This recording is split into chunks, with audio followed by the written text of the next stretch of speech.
کو سیراب نہ بھی کرے تو بھی کھیلنا سیکھو۔ اپنے لیے خود ہی مالی، خود ہی پانی اور خود ہی چشمہ بنو، کیونکہ تم خود ہی اپنی سب سے بڑی طاقت ہو۔ الفاظ کا استعمال کرتے وقت ایسے ہی احتیاط کریں جیسے مچھلی کھاتے وقت کانٹوں سے کرتے ہیں۔ کانٹے تو پھر بھی جسم کو تکلیف دیتے ہیں، لیکن الفاظ دلوں کو چیر دیتے ہیں۔ اگر دل کو لگی ہو تو صرف آمین لکھ دیں۔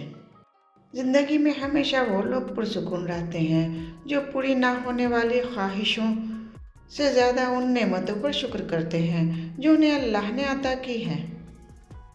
اور پھر ایک دن سب کے الگ الگ مکان ہو جاتے ہیں، بہن بھائی ایک دوسرے کے مہمان ہو جاتے ہیں۔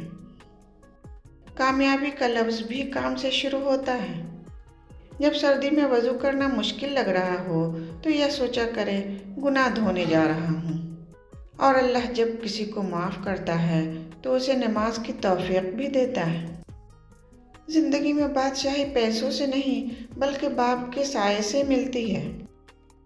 رسول اللہ صلی اللہ علیہ وآلہ وسلم نے ارشاد فرمایا، جس کے پاس 3 بیٹیاں ہوں اور وہ ان کے ہونے پر صبر کرے، ان کو اپنی کمائی سے کھلائے پلائے اور پہنائے تو وہ اس شخص کے لیے قیامت کے دن جہنم سے آڑ ہوں گی۔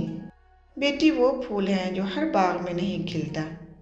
بیٹیاں وہ خوبصورت بوجھ ہیں جو اللہ پاک صرف خوش نصیبوں سے اٹھواتے ہیں۔